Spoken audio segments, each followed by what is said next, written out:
جو رسول پوری کائنات کے مشکل کشا تھے، جب ان پر مشکل آئی تو انہوں نے کیا پڑھا؟ مولا علی جنہیں ہم مشکل کشا مانتے ہیں، جب ان پر مصیبت اور مشکل آئی تو انہوں نے کیا پڑھا؟ صدیق اکبر جن کے صدقے ہماری مشکلیں ٹلتی ہیں، جب ان پہ مشکلیں آئی تو انہوں نے کیا پڑھا؟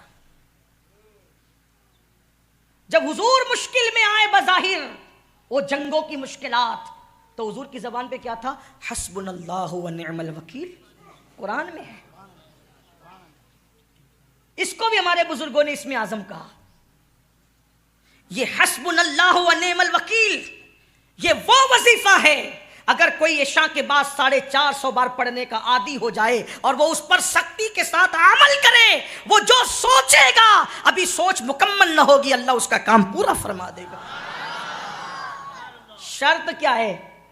عالم ہونا، حافظ ہونا، قاری ہونا، مفتی ہونا، ڈاکٹر ہونا، ٹیچر ہونا، کوئی شرط نہیں۔ شرط بس اتنی ہے، ایک تو یقین کا ہونا اور دوسرا حرام سے پیٹ کا خالی ہونا۔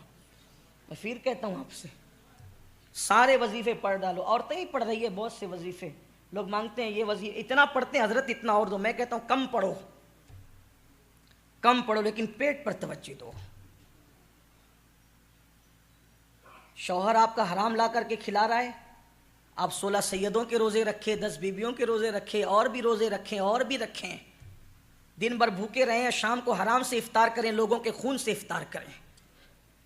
غوث پاک کہتے ہیں کہ جو حرام سے افطار کرتا ہے وہ لوگوں کے خون سے افطار کرتا ہے۔ لوگوں کو یہ باتیں اچھی نہیں لگتی۔ اپنا دین بالکل سچا سچا سیدھا سیدھا، 2 اور 2 + 4 کی طرح بالکل سیدھی سیدھی بات ہے، اور بہت مشکل نہیں ہے ہمارا دین، یا دین پہ چلنا بھی مشکل نہیں ہے، بہت مرتبے پا سکتے ہو۔ یقین چاہیے، اللہ رسول کے فرامین پر عمل چاہیے، پھر دیکھو کیسے کرم کی برسات ہوتی ہے۔ تو خواجہ عثمان ہارونی کے پاس مرید کہتا ہے، وہ بوڑھا کہتا ہے مریدوں کے سامنے، حضور بچہ گم ہو گیا کچھ کیجیے۔ آپ نے مریدوں سے فرمایا، پہلے آپ نے آنکھ بند کر کے مراقبہ کیا، پھر سر اٹھایا اور فرمایا ایک بار سورہ فاتحہ 3 بار قل اللہ پڑھو، اس کے بچے کے لیے دعا کرو۔ ہر ولی کی زندگی میں آپ کو سورہ فاتحہ ملے گی۔ سورہ فاتحہ یہ وہ سورت ہے کہ اللہ کے رسول فرماتے ایک دن جبریل امین آ کر کے کہتے ہیں یا رسول اللہ، نہ یہ سورت توریت میں تھی، نہ انجیل میں تھی، نہ زبور میں تھی۔ اگر یہ سورت توریت میں ہوتی تو موسیٰ علیہ السلام کا کوئی امتی یہودی نہ ہوتا، اگر یہ انجیل میں ہوتی تو عیسیٰ علیہ السلام کا کوئی امت جو ہے وہ اس طریقے سے گمراہی کا شکار نہ ہوتا جیسے وہ گمراہ ہوئے۔ یہ سورت زبور میں ہوتی تو زبور کے ماننے کا دعویٰ کرنے والوں کے لوگ سور اور بندر کی طرح نہ بنتے۔ یہ وہ سورت ہے جو اللہ نے صرف آپ کی امت کے لیے رکھا تھا، اس جیسی سورت اللہ نے کسی کو نہیں دی۔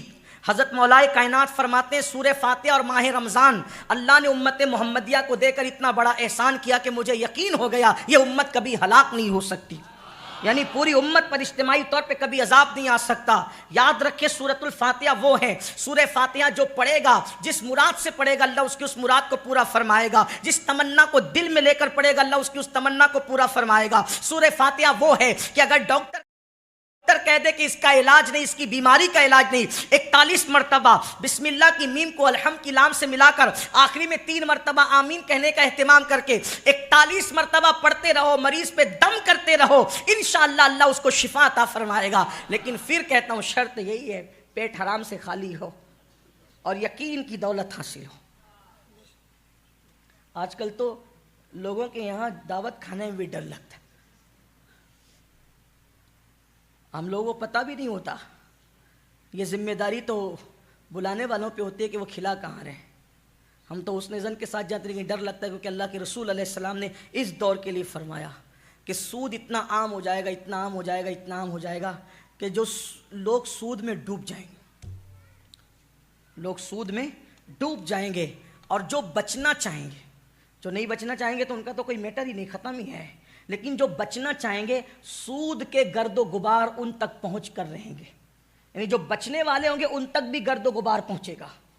آج تو گھروں میں بیٹھ کر لوگ رمی کھیل رہے ہیں، کروڑ پتی بننے کے چکر میں، ایزی منی کے چکر میں رمی کھیلی جا رہی ہے۔ کون جائے محنت کرنے؟ گھر میں بیٹھو، گھر میں بیٹھ کر کے ایزی منی کماؤ، عیش کرو، آرام کرو، اسلام یہ نہیں سکھا۔ اور پھر ایڈورٹائز کرنے والے بتا رہے ہیں اس کو کار مل گئی رمی کی وجہ سے، اس کو بنگلہ مل گیا، کروڑوں کا تم نے ہڑپ کیا اور چند لوگوں کو دیا تو اس کی اشتہار بازی کرتے ہو. یہ بھی تو بتاؤ کتنے روڈ پہ آئے, جوا نے کتنوں کو روڈ پہ لایا, کتنے مالداروں کو فقیر بنایا, کتنے دینے والوں کو مانگنے والا بنایا. اسلام یوں ہی منع نہیں کرتا.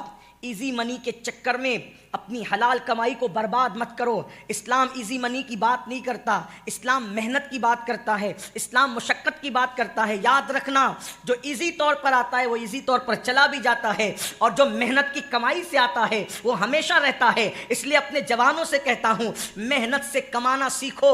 ایزی منی کے چکر میں اپنے باپ داداؤں کی حلال میں روزی کو, حلال دولت کو تباہ اور برباد نہ کرو. یہ دنیا شہد دکھاتی ہے, زہر پلاتی ہے. امام کہتے ہیں شہد دکھائے, زہر پلائے, قاتل ڈائن شوہر کش, اس دار پہ کیا للچایا. دنیا دیکھی بھالی ہے.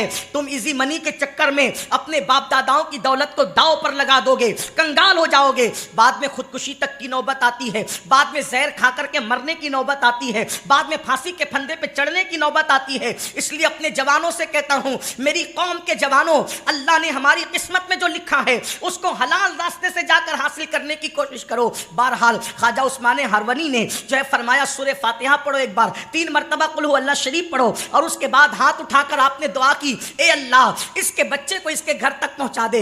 حضرت یعقوب اور یوسف جو دونوں ایک دوسرے سے بچھڑ گئے تھے, مولا ان کے ملن کا, ان کے ملاپ کا واسطہ مولا اس کے بچے کو اس سے ملا دے. اور پھر آنکھ کھول کر کے ہاتھ نیچے کر کے فرماتے ہیں, جاؤ جاؤ انشاءاللہ تمہارا بیٹا تمہارے گھر آ گیا. اور یاد رکھنا, اگر وہ آ جائے تو مجھ سے ملانے کے لیے ضرور لانا. یہ شخص دوڑا دوڑا گیا, سوچو اس کی خوشی کا عالم کیا ہوگا. مر جانے والوں پہ صبر ہوتا ہے, گم ہو جانے والوں پہ زندگی میں کبھی صبر نہیں ہوتا. اللہ اکبر. اس باپ کے دل سے پوچھ جس کے بچے گم ہو جاتے ہیں ان کو کتنی تکلیف ہوتی ہے. اللہ کسی باپ کو وہ دن نہ دکھائے. وہ بوڑھا لکڑی ٹیکتے ہوئے آیا تھا, لیکن پوری طاقت سے جب گیا تو محلے میں پہنچا تو لوگوں نے پکار کے کہا, مبارک ہو تمہارا بیٹا گھر آ گیا ہے. جیسی بیٹے کو پایا, ملاقات کی, اور باپ بیٹے کے جذبات ایک دوسرے سے گلے ملنے کے بعد جب مکمل ہوئے, ہاتھ پکڑا, کہا چل. پہلے خواجہ عثمان ہارونی کی قدم بوسی کے لیے جب آیا,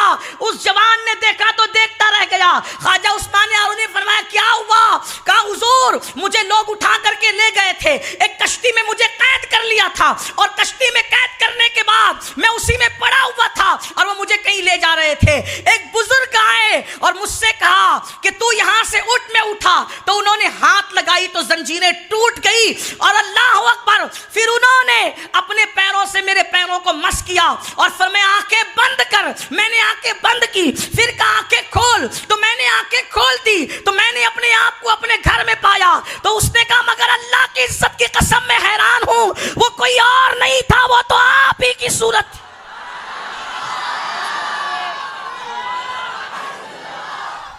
سرکار خواجہ عثمان ہرونی فرماتے, چپ رہو چپ رہو چپ رہو. خاموش کیا.